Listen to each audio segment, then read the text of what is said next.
Several things bring people out of religion, whether it's to reclaim their brain back, or the incompatibility of facts to their dogmatic book. I wanted to share just a few things which freed me. I hope it's informative. Number 1. The first law of thermodynamics dictates energy can neither be created nor destroyed. Einstein connected energy with matter with his equation E equals mc squared. That means matter can neither be created nor destroyed. This law of science by itself shows that all the matter and energy in the universe could not have been created, but always existed. Creationists tend to claim that everything has to be created. This fact usually stumps most of them. Lack of understanding about facts does not mean those facts don't exist.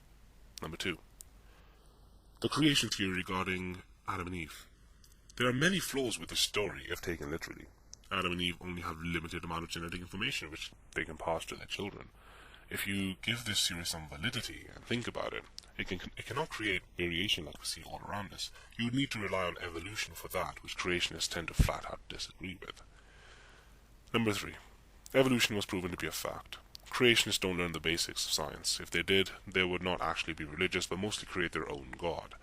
Usually those creationists just add God must have done it to satisfy their own imagination rather than argue on a scriptural God. Evolution cannot actually be denied by the sheer amount of evidence behind it.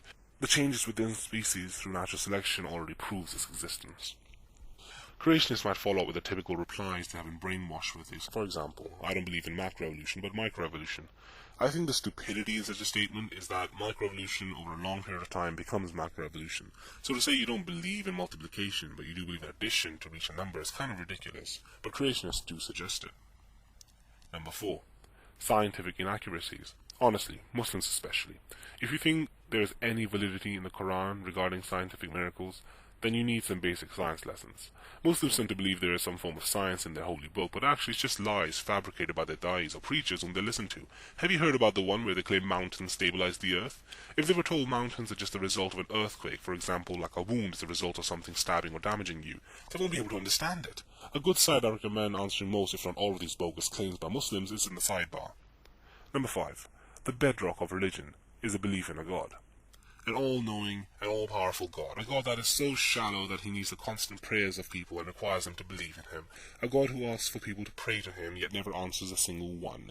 A God that never appears to give any evidence or any physical impact in someone's life.